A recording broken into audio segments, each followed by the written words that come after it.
Jorabat 14 mile আৰু খানাপাৰা এৰিয়াত truck আৰু ডাম্পাৰৰ পৰা শিল বালি মাটি কঢ়িওৱা ট্ৰাকৰ পৰা আপোনাৰ পাছিঙৰ নামত অবৈধভাৱে বলপূৰ্বকভাৱে পইচা এটা চক্ৰই কালেকশ্যন কৰি আছিলে আৰু সেইটো বশিষ্ঠ থানাত আমাৰ দুটা কেছ ৰেজিষ্টাৰ হৈ আছিলে।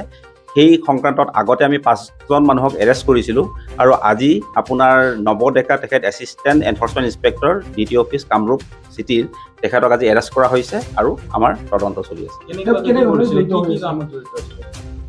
আমাৰ এই গোটেই তদন্তটো হৈ আছিলে যে পাছিঙৰ নামত যোনটো ট্ৰাক আৰু ডাম্পাৰৰ পৰা অবৈধভাৱে এটা কালেকশ্যন এটা চলি আছিলে পাছিঙৰ নামত, সেইটোৰ আমাৰ তদন্ত চলি আছিলে। দুটা কেছ ৰেজিষ্টাৰ হৈ আছিলে বশিষ্ঠ থানাত। সেই কেছটোৰ তদন্তত তেখেতৰ ইনভলভমেণ্ট পোৱা গৈছে আৰু তেখেতক এৰেষ্ট কৰা হৈছে। সেইটো আমাৰ তদন্তত ওলাব, এইবিলাক চব তদন্তত ওলাব। আজি তেখেতক জাষ্ট এৰেষ্ট কৰা হৈছে। বাকী আগতে আমি 5জনক এৰেষ্ট কৰিছোঁ, তেখেত 6 নম্বৰ। এইবিলাক হৈছে আৰু ট্ৰাক ডাম্পাৰ যোনে চলায়, ড্ৰাইভাৰ মালিক পক্ষ তেওঁলোকে। আগৰ 5জনক এৰেষ্ট কৰা হৈছে। গোটেইকেইজন হৈছে তামুলী কুচুৰীয়ে। এজন হৈছে সৌৰভ ৰংপি, এজন হৈছে কুলেন ৰংপি, এজন নাছিৰুদ্দিন আহমেদ আৰু এজন হৈছে বিপুল ইংটি আৰু এজন নংগ্ৰাম বুলি এজন। গোটেইকেইজন তামুলী কুচুৰীয়া হয়।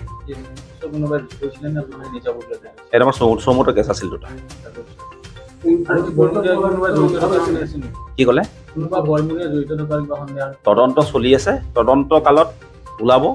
তদন্তত যিখিনি ওলাব লগা আছে চবেই ওলাব। তেখেতে আপোনাৰ আমাৰ চিটিৰ DT অফিচতে কৰ্মৰত অৱস্থাত বৰ্তমান আছে, কামৰূপ মেট্ৰ'।